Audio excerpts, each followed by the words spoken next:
Hey, so yeah, thinking about when Christians like to say things like, if you're an atheist, where do you get your morals from if not from God? And I'm like, well, technically they don't either. They get it from a book, the Bible.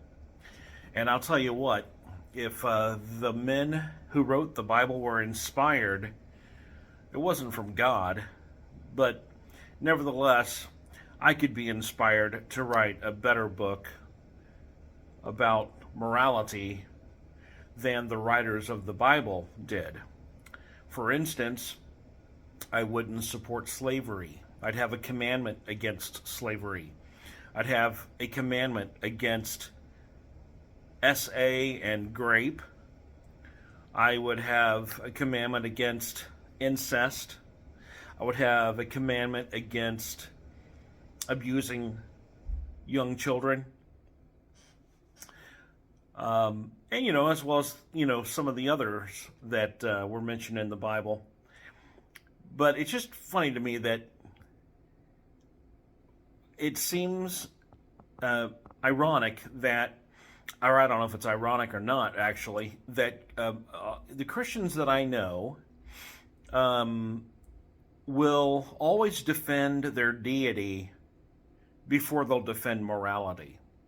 Like, it's okay that God decided to kill everybody but Noah and his 7 family members, and when God sent that flood to kill all of humanity, according to the Bible, that included children and infants and babies, and yes, preborn babies still in the womb.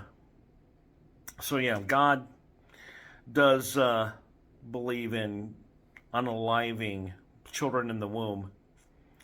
Just something to think about. And I would still write a better book than that, as far as morality is concerned. In fact, yeah, somebody should really come up with a new religion. If they're going to have something to place their faith in, I would hope it'd be something that's more moral than the Bronze Age and Iron Age writings of the Bible.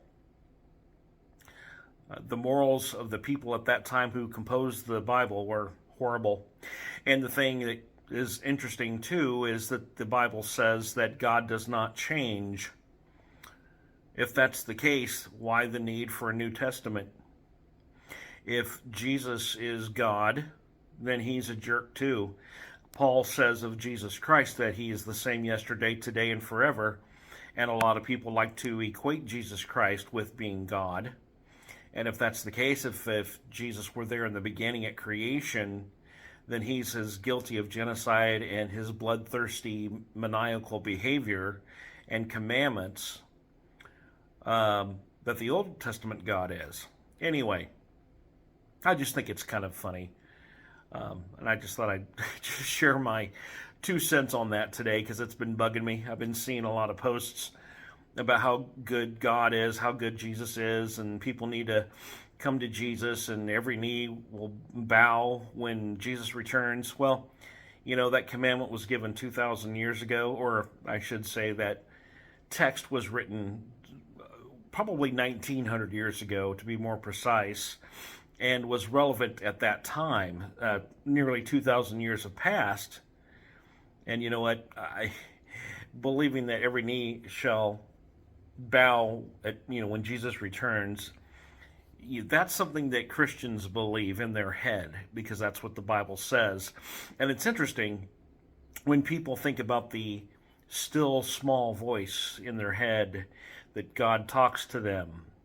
You know what that is? It's not the voice of God. It's self-talk, and that's a cognitive bias from things that you, one, have either learned from the Bible, have learned from your pastors and elders, or 3, from church tradition. All right, so anyway, that's where that still small voice is coming from. It's a cognitive bias and self-talk. And anyway, that's just some food for thought. And, take it for what it's worth. All right, bye for now.